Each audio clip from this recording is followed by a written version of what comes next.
Part 1. Guided Practice with Video Explanations. First, I want to show you some basic rules and steps when it comes to multiplying powers with the same base. This is what we call a process chart. When I am multiplying powers with the same base, I'm going to follow a certain set of steps. Here is the process. Number 1, commutative property. Number 2, multiply the coefficients. Number 3, add the exponents. That's coming from rule number 1 from our previous video. And then finally, I'm going to make the exponents positive, which is coming from rule number 5 from the previous video. Let's take a look at some examples. On your paper, you have examples A, B, C, and D, which are as follows. What they asked us to do is to simplify these. We are going to simplify these using the process that we were just shown by multiplying the powers with the same base. Let's take a look at the first example. For the first example, I have I have y to the 10th power times y to the 5th power. It is to be stated that anytime that I have variables that are by themselves, that I have to use the identity property of multiplication, which allows me to have a 1 in front of each one of these variables. So when I do number 1, which says that we use the commutative property, that's going to be 1 times y to the 10th power times y to the 5th power. Using the commutative property, I can switch these around any way that I want to. It will give me the same answer.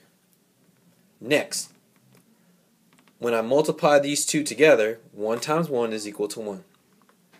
So I just leave a 1 there. Step number 2, multiply the coefficients. So I will leave this here and multiply 1 times 1, which we said before, which is equal to 1, and my variables and exponents will stay the same. We'll take care of those with step number 3, which says that I'm going to add the exponents. So remember what we said in the very first video, that I have my two variables with their powers, so that's going to have me to end up with just 1. And then what I'm going to do is I'm going to multiply the two bases, which means that I'm going to add their exponents. 10 plus 5 makes 15. Finally, I just need to check and make sure that my exponents are positive, which they are, so my final answer is 15, y to the 15th power. Let's take a look at our second example. This is part B. I have 2x to the 2nd power, 4x to the 3rd power. Now, our coefficients are given to us, so we don't have to worry about 1 and using the identity property. So, what I'm going to do is step number 1. First, I'm going to use the commutative property. I'm going to take my two coefficients and write those first. 2 times 4.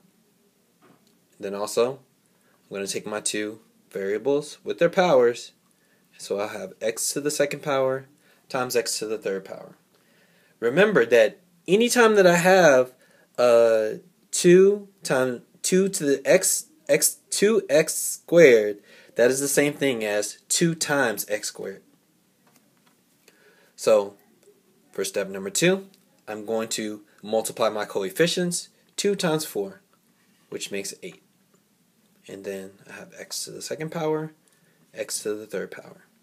At any time during this video, you can press pause and try to see if you can complete the rest of this problem without any help at all. This will ensure that you have a really great understanding of the material. Let's go to step number 3. I'm going to write 8, just bring that down, and then what I'm going to do is I'm going to take my two exponents and I'm going to add them. So I only have 1x, and then I'm going to add 2 plus 3, which makes 5. Finally, for step 4, It says make exponents positive. They're already positive, so my answer is as follows. 8x to the 5th power. Let's go to number 3. X to the 2nd power, y to the 8th power, x to the 4th power, y to the 2nd power. Step number 1, commutative property. Because these don't have anything, I'm going to use the identity property of multiplication just so that I can be sure that I multiply 1 times 1. Followed by x to the 2nd power, x to the 4th power, y to the 8th power, y to the 2nd power. I write the two variables right next to each other because very soon I'm going to have to add their powers. 1 times 1 makes 1, and then I'm going to follow up with my variables and their powers, and then finally I'm going to add the powers. That makes 6, x to the 6th power, y to the 10th power. Because they're both positive, my answer is simplified. Finally, we saved the best for last. I have a to the negative 5th, a to the 2nd power. We're going to use the identity property here and here. Number 1, 1 times 1 times a to the negative 5th times a to the 2nd. Number 2, could you tell me for number 1 which rule that we used right here? That's right, commutative property. For number 2, multiply the coefficients. So we have 1, a to the negative 5th, a to the 2nd. So for number 3, I'm going to combine the powers together by adding them. So I'll have 1, a to the negative 3rd. Can you tell me why I got the negative 3rd? That's correct. We take the sign of the greatest number when we subtract them because the signs are different. If you put this into your calculator, you should get negative 3. Negative 5 plus 2 will give me negative 3. Finally, number 4, step 4, I will have a, and because this is a negative exponent, we follow the rule. We have to make it positive using rule number 5 from the previous video. So what that means is I will take a fraction, 1 will be my numerator, and a to the 3rd will be my denominator. Now it's positive.